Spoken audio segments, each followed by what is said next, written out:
Muy bien, 7 de la mañana con 4 minutos en la primera hora a través de Majestad FM, gracias a la interacción de los amigos oyentes que se están sumando a la transmisión del Facebook Live a través de las fanpages de La Primera Hora y de Majestad FM. También estamos pues con esta herramienta digital que nos permite llegar al resto del país y alrededor del mundo, igualmente a través de www.radiomajestad.com, y por cierto, quienes se descargan o pueden descargarse en sus dispositivos móviles la aplicación de Majestad Go para que nos puedan escuchar y también observar nuestras entrevistas y nuestro programa de noticias en este jueves 4 de abril. Ayer tuvimos en esta mesa de trabajo dos visiones por separado respecto de lo que podría ocurrir hoy en la Asamblea Nacional. Tuvimos a Verónica Arias, integrante del CAL, asambleísta por la provincia de Loja, perteneciente al sector de Alianza País y Aliados. Estuvo con nosotros César Litardo, quien es coordinador de la bancada de Alianza País.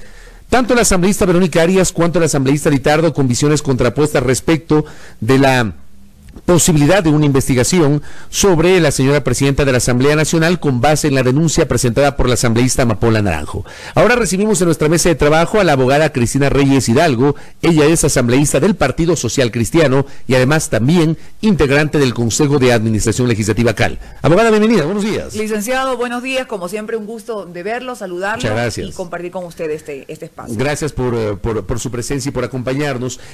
Usted se sumó, de hecho la votación del domingo fue unánime para que el CAL apruebe esa resolución que el día de hoy será conocida por el Pleno de la Asamblea. ¿Por qué decidió sumarse a la calificación de la denuncia de la asambleísta Amapola Naranjo? Bueno, buenos días a quienes nos escuchan. Porque nuestra posición siempre ha sido coherente. Luego de años en los que se han bloqueado los procesos de fiscalización, los procesos de investigación y de control político, nosotros tenemos que actuar conforme lo que corresponde, lo que dice la ley. El Consejo de la Administración Legislativa, de la que soy parte desde hace unos pocos meses, y a la que siempre fui muy crítica por algunas decisiones que intentaban alcahuetear sobre todo los juicios políticos al hoy ex vicepresidente de la República que está en la cárcel, es muy clara. Nuestras competencias no son de ni investigar, ni de condenar, ni de absolver a nadie, únicamente de verificar el cumplimiento o no de los requisitos de una denuncia presentada, en este caso por la señora Naranjo. Debo decir sí, en una situación bastante incómoda porque es contra la presidenta de la Asamblea Nacional, sobre todo para quienes somos parte del CAL. Únicamente nos corresponde verificar el cumplimiento de esos requisitos y darle trámite a esa denuncia. Es lo único que nos correspondía hacer. Yo aquí no entraba a hacer juicios de valor ni nada por el estilo, sino a ser fiel cumplidora de lo que establece la ley. Otra cosa será lo que venga ya en los procesos que podemos comentar y la valoración política del contenido de la denuncia o de las intenciones de los denunciantes o del contexto político bastante enredado y molestoso para el país, porque la gente no quiere esta pelea entre compadres y comadres. Al final del día son el mismo grupo que están despedazándose unos a otros. El país quiere trabajo, el país quiere seguridad, el país quiere que resolvamos los problemas. Pero bueno, esta es la coyuntura en la que estamos abocados y mi voto no podía ser otro que dar paso a esa investigación. Correcto. Hablemos entonces del contexto y del fondo de la denuncia. ¿Usted ha revisado la denuncia de la asambleísta Naranjo? Sí. Como le digo, licenciado, lo único que me correspondía no era valorar esa denuncia, sino la verificación de los requisitos. Correcto. Y se cumplían. El artículo 164 dice que cualquier legislador o más pueden presentar una denuncia juramentada, evidentemente de la que se hace encargo, y si está debidamente motivada, esta denuncia se le tiene que dar paso. Ahora vienen las etapas. Exacto. Queda claro el tema de las razones por las cuales el CAL dio paso luego de verificar los requisitos. ¿Revisó el fondo de la denuncia usted? Y ya no le pregunto a Cristina Reyes, integrante del CAL, sino a Cristina Reyes, asambleísta. ¿Revisó el fondo de la denuncia? ¿Qué sensaciones tiene? Es público y la gente conoce que esta denuncia proviene de un audio que filtraron de una conversación de la presidenta de la Asamblea Nacional con la hoy ministra del Interior, en medio de un pedido del grupo correísta de investigación del presidente de la República, Lenín Moreno, por presuntos bienes o recursos en paraísos fiscales no declarados. ¿Cuál fue nuestro voto en esa investigación? Debo dejarlo claro. Fuimos parte aludida y agredida, incluso en ese audio. Pero nuestro voto fue absolutamente coherente. Y bien agredida. Sí, pero dice lo que, ¿cómo dicen? Lo que Juan dice de Pedro, dice más de Juan que de Pedro. Podríamos ponerlo también lo que en el caso de lo que dijo la señora presidenta de la Asamblea. En todo caso, nuestro voto jamás fue y jamás ha sido por bloquear procesos de investigación, porque no estamos condenando a nadie, porque no estamos cuestionando, no, mejor dicho, no estamos condenando a nadie, únicamente estamos dando apertura a ese proceso de investigación. Ahora, le debo decir ya ahora, hoy justo se conformará una comisión multipartidista para la investigación, recién la investigación de este audio y de este comportamiento de la señora presidenta. Tengo entendido que ya empiezan a aparecer algunos nombres. Nosotros hemos dicho no vamos a participar de esta comisión. Hay algunos grupos políticos que dicen lo propio.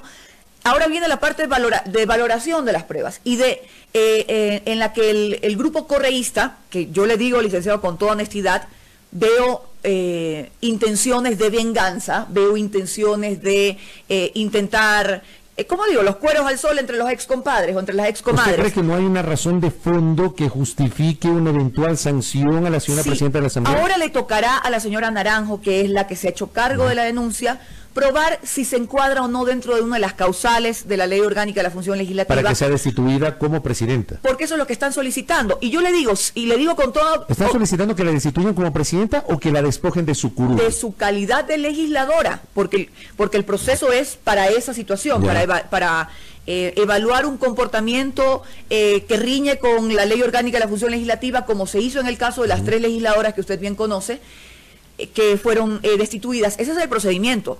Señora Naranjo tendrá que probar si solo su elemento es ese audio.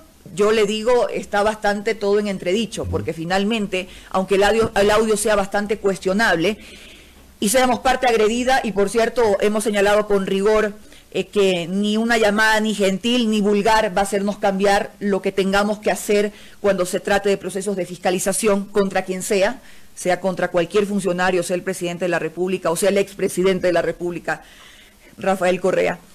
En definitiva, sí se le dio paso a ese proceso de investigación, usted bien lo conoce.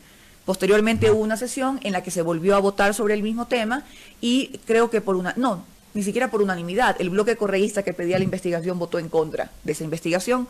Hoy está en la Comisión de Fiscalización. Porque ellos pedían que sea una comisión especial, que comparezca el presidente de la República y no que se lo haga a través de la Comisión de Fiscalización. Sí, licenciado, pero no podemos estar al capricho de una gente, y yo sí se lo digo con toda honestidad porque me molesta que hoy, con tanto cinismo y con tanta ironías de la vida, quienes bloquearon durante casi 12 años los procesos de fiscalización, hoy se quieren convertir en los adalides de la lucha contra la corrupción. Y está muy bien que lo hagan si hay razones fundamentadas, argumentadas y documentadas. Siempre les he dicho, activen los mecanismos constitucionales. Pero a mí me molesta que estén arrastrando al Ecuador a sus conflictos personales. Los cueros al sol entre los compadres y las comadres que se han peleado. El país no se merece esto. Mientras nuestros jubilados se crucifican porque les paguen sus bonificaciones jubilares, mientras todavía tenemos un gran problema social de violencia intrafamiliar, mientras tenemos todavía la mitad de la población económicamente activa sin un empleo estable y que la Asamblea Nacional tiene que trabajar en soluciones. A mí sí me molesta la intención. Entonces, pero en definitiva, mire usted, nuestro voto estuvo allí en función de que se abra el proceso porque se puede crear una comisión multipartidista de investigación al presidente según el capricho de esta gente. Se podría hacer. ¿Cuáles son los efectos?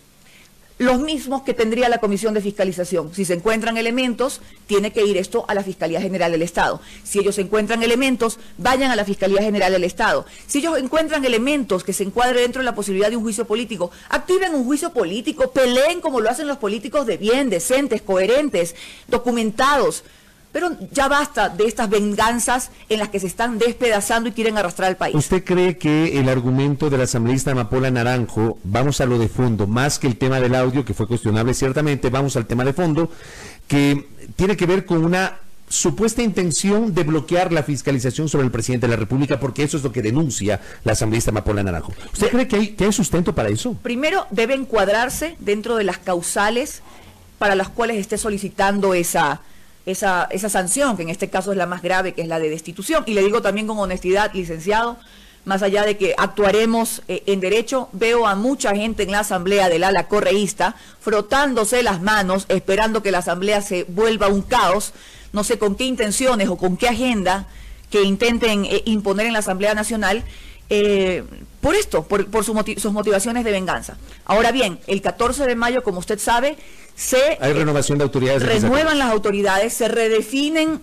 las directivas. Yo creo que esta ocasión es muy importante para que luego del sectarismo de 12 años, en las que un solo grupo político, hoy fragmentado y hoy despedazándose, se tomaron toda la directiva, se tomaron todas las comisiones especializadas, presidencias y vicepresidencias.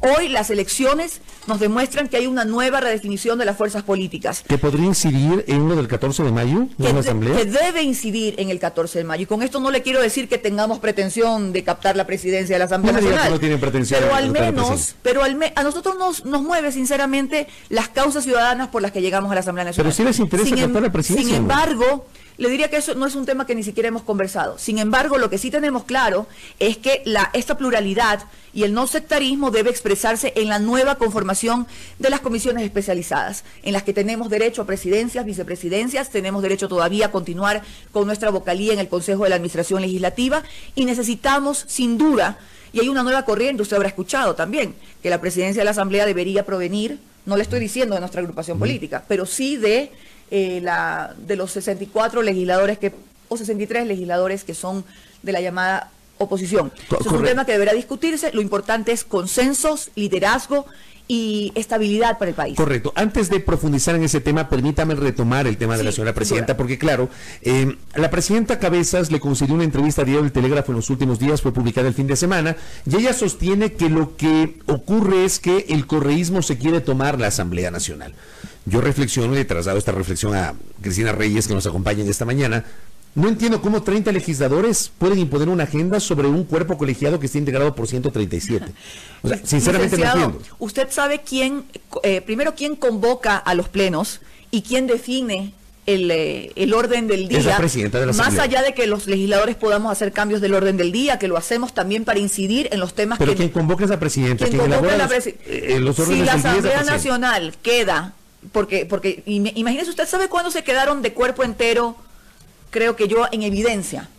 Yo estaba absolutamente lista, y usted lo sabe, para venir a mi trabajo en el Consejo de la Administración Legislativa, para votar a favor de que se abra la investigación dentro del plazo que nos daba la ley. Y el plazo nos daba hasta el día domingo. Y por eso yo estuve aquí el día domingo a la tarde, aquí en la capital, lista para votar. Yo no entiendo cómo desde el día miércoles ya andaban con un documento, estaban apuraditas de que se querían autoconvocar, todo el ala correísta. Yo les dije, señores, yo no entiendo su desesperación, estamos dentro del plazo legal. Si a mí me convocan el día domingo a las 11:59 de la noche en Quito, aquí estaré lista para votar porque el plazo no ha concluido. Y luego me decían, no, ¿cómo se va a entender esa lectura? Por supuesto que se entiende esa lectura. ¿Cuál es la desesperación? Yo ahorita estoy abocada al trámite. Mire usted, se ha convocado para hoy, vamos paso por paso. Hoy se tiene que conformar esa comisión multipartidista.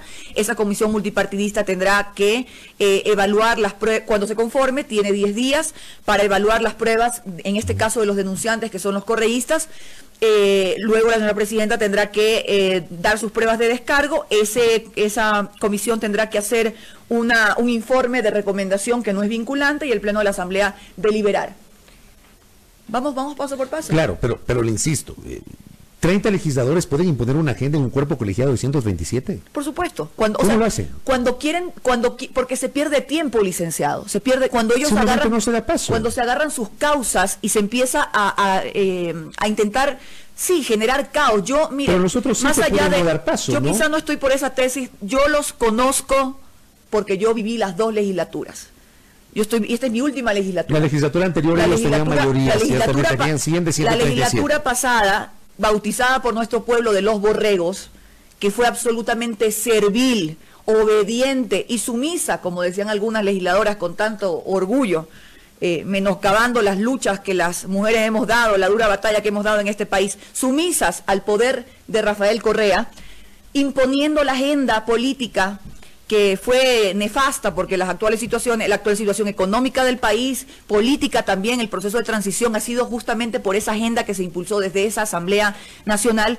Hoy dicen, Hoy intentan de forma muy rabiosa y por vendetas personales intentar decir primero que esta es la peor asamblea de toda la historia, luego intentar decir que se están bloqueando los procesos de fiscalización. ¿Quiénes han bloqueado los procesos de fiscalización? Hay que ser muy cínico, licenciado, para sostener eso. Y claro que hacen perder tiempo, generan pugna, generan luchas que realmente son estériles. Yo lo que digo es que ni lo de antes ni lo de ahora, porque ahora tampoco es que estamos viviendo un ambiente, digamos, favorable. Antes es cierto lo que usted dice, yo hice una revisión, por ejemplo, desde el año 2007 hasta el año 2017, y apenas hubo 2 juicios políticos en el año 2011, a Gloria Sabando, ex superintendente de bancos, cuando ya había renunciado, y a los entonces 9 vocales del Consejo de la Judicatura, que no fueron censurados ni instituidos porque no hubo votos. En 2011 no hubo más juicios políticos. Y recuerda usted la comisión de archivo también, había una cachiporrera allí de la corrupción. Pero yo siempre digo, los extremos no son buenos en la política, hay que buscar puntos intermedios. Hoy, licenciado, yo no creo que estemos en el extremo, se lo digo con toda honestidad porque también lo he vivido y porque me ha tocado luchar muy duro en esta legislatura para que se abran los procesos de investigación. Se nos bloquearon los juicios políticos contra Jorge Glass, hoy en la cárcel por delitos de corrupción, investigado por otros. Sin embargo, nosotros lideramos, y esto fue bregando muy duro contra la voluntad de algunos legisladores, morenistas, correístas y unos oportunistas por allí. Lideramos la destitución de José Serrano, lideramos la destitución del fiscal Vaca Mancheno, el juicio político que fue el interpelante del asambleísta Henry Cucalón. Eso hay que recordarlo. Hemos bregado porque este país tenga transparencia. Hay un proceso de transición complejo, sin duda. Cuestionado por algunos sectores, lo comprendo, pero de que era absolutamente necesario que desbloqueemos este secuestro institucional por un partido político y hoy por un ala bautizada como Revolución Ciudadana, correístas, yo no sé cómo se llamen, que lo único que están defendiendo es su pellejo y se olvidan de que hay causas ciudadanas que tenemos que impulsar y defender. En función de aquello, hablemos sobre lo que usted ya comentó hace minutos, que es el escenario del 14 de mayo. Sí. Va a haber renovación de autoridades. Ustedes podrían votar como Partido Social Cristiano, si es que no tienen interés en captar o de conducir la asamblea desde la presidencia, ¿podrían ustedes contribuir con su voto a que alguien de Alianza País, no digo el correísmo, de Alianza País, pueda renovar su presencia en la presidencia de la Asamblea Nacional? Como le digo, la primera lectura sería que ese nombre provenga de quienes somos parte de la oposición. Es decir, no Alianza País, sino Revolución Ciudadana. Sin embargo, como usted sabe, hoy nadie tiene la mayoría en la Asamblea Nacional. Se necesitan alianzas, así Sin duda, hoy se necesita conversar y se necesita el nombre de una persona que logre y que le asegure al país, primero, que no tiene rabos de paja que van a empezar a incendiar y que van a empezar estas vendetas personales, porque ya el país está harto. El país necesita ejemplaridad en el ejercicio de la función pública. Luego se necesita también una persona que asegure que esa agenda ciudadana, que los puntos están absolutamente claros, y en este orden, licenciado: empleo productivo, seguridad, educación, seguridad social, temas fundamentales para la ciudadanía. Vamos a hacer una hoja de ruta, un compromiso con la nación de que se van a dejar estos escándalos circenses motivados por algunas personas por el odio y la venganza, y nos vamos a poner a trabajar en esos temas para legitimar nuevamente el primer poder del Estado, para levantar una credibilidad que ha sido minada ciertamente por escándalos y también por la conflictividad de asumir esta lucha contra la corrupción y la fiscalización que antes no se daba. Es lindo para la Asamblea de Borregos decir, más o menos atribuirse que era una mejor asamblea. De ninguna manera, sino que bloquearon todo, manejaban todo, militarizaban la Asamblea Nacional. Esos tiempos han cambiado, yo hago una mea culpa de lo que nos hace falta. Pero ahí estamos, las banderas ciudadanas deben ser ahora la hoja de ruta de la Asamblea Nacional. Correcto. Y lo otro, porque me envían una pregunta. Sí. ¿Podría haber interés por parte de la Asamblea en pedir información adicional sobre el acuerdo entre Ecuador y el Fondo Monetario Internacional? ¿Y por qué le hago esa pregunta? Porque hay algunos sectores que aseguran que el acuerdo con el fondo debe ser ratificado por el Pleno de la Asamblea Nacional, como una especie de tratado internacional, y que por su naturaleza, al comprometer fondos públicos y al comprometer temas económicos, se requiere la aprobación o la ratificación de la Asamblea Nacional. ¿Ustedes han analizado eso al interior de la bancada socialcristiana? Primera reflexión: el ministro de Finanzas estuvo ya en la Asamblea Nacional dando a conocer el contenido de este acuerdo. En la Comisión de Desarrollo Económico. Que yo sepa, sí, en la Comisión de Derecho Económico, documento que bueno, ha sido conocido por la, digamos, lo que se dio en la comparecencia ha sido conocido por la ciudadanía. En segundo lugar, la política económica la lleva el gobierno nacional y es absolutamente responsable de ello.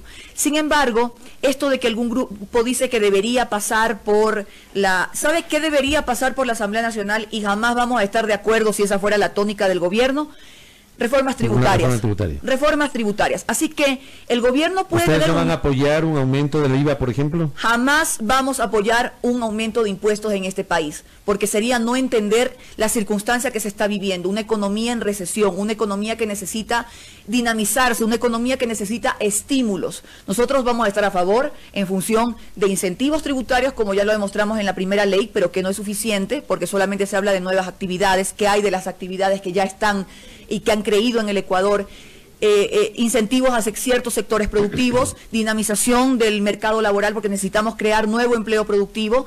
Estaremos a favor también de la eliminación progresivo, cierto es, de ciertos impuestos como el impuesto a la salida de divisas, que es un impuesto que claramente afecta a los sectores productivos que tienen que comprar en muchos casos materia prima o importar materia prima, y ahí se ve afectados los costos de producción. Entonces hay que ser sensatos. El gobierno es absolutamente responsable del contenido de los acuerdos a los que ha accedido con el Fondo Monetario Internacional. Muchos analistas dicen de que el Fondo Monetario se convierte en una especie de garante y ubica al Ecuador ahora en una situación en la que podría ser atractivo para la inversión de capital extranjero, para la inversión extranjera que tanta falta nos hace. Sin embargo, y esto yo estoy, si es que fuera de la parte de la pretensión del gobierno un aumento tributario para el arreglo de casa interno que se está haciendo, de ninguna manera contaría con nuestros votos. Y eso sí le compete a la Asamblea Nacional, porque el tratamiento de las reformas tributarias debe pasar exclusivamente por la Asamblea Nacional, y allí jamás tendría nuestros votos en ese sentido. Correcto. Abogada, gracias por el tiempo. Gracias, por la gentileza. licenciado. Cristiana Reyes Hidalgo, asambleísta social cristiana, integrante del CAL, con su visión respecto de la coyuntura legislativa. 7 de la mañana, 26 minutos en la primera hora.